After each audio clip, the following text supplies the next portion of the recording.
Here's a salamander update for you.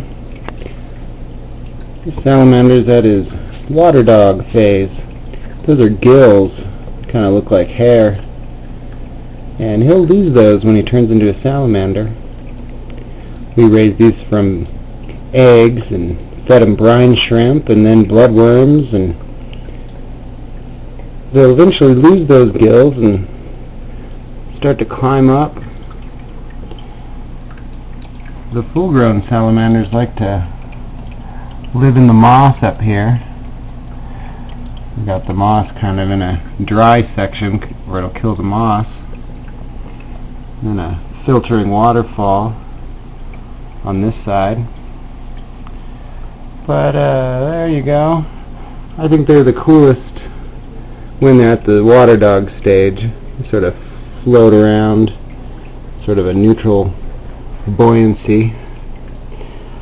But that is our salamander update and our new little salamander habitat.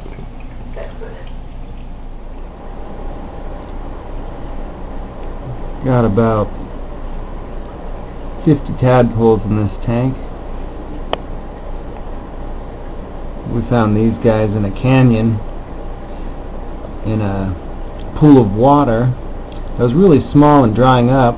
I'm glad we grabbed them because now it's weeks ago and it hasn't rained since, so they would have dried up for sure. These guys are going to go in the pond.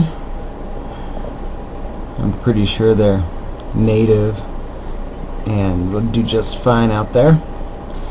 So they get a chance to go to a whole new habitat. I thought I'd do a little video on the Plecostomus, or the Pleco.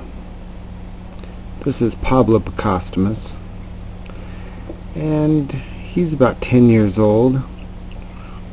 He always likes to lay aligned with this crystal in the tank, which I find interesting. He's over a foot long. And here's some things you gotta know. They don't like the water to get under 70 degrees. They do not eat fish poop. They need actual food. They don't always get along with every fish in the tank. And you need to give them some food like spirulina algae wafers.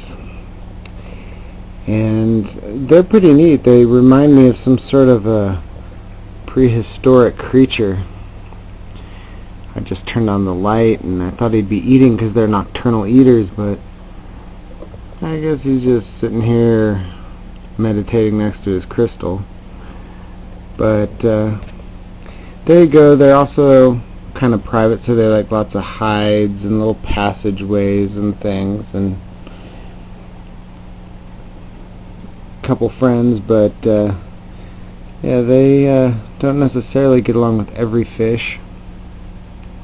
And I've had great luck with them eating all the algae in my tank, but they don't necessarily like every variety of algae. So there you go. A little bit about the Plecostomus. I think they come from South America.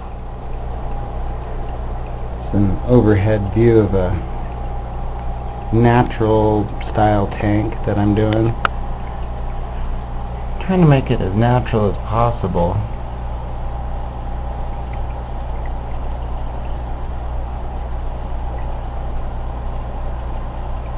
There's several fish in here I want to get used to creating their own territories, and put lots of big rocks in here. These guys are real territorial. So, got a bunch of roots from this plant hanging down.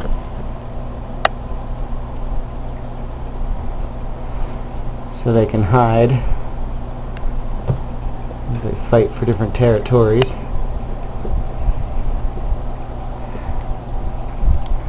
So there you go.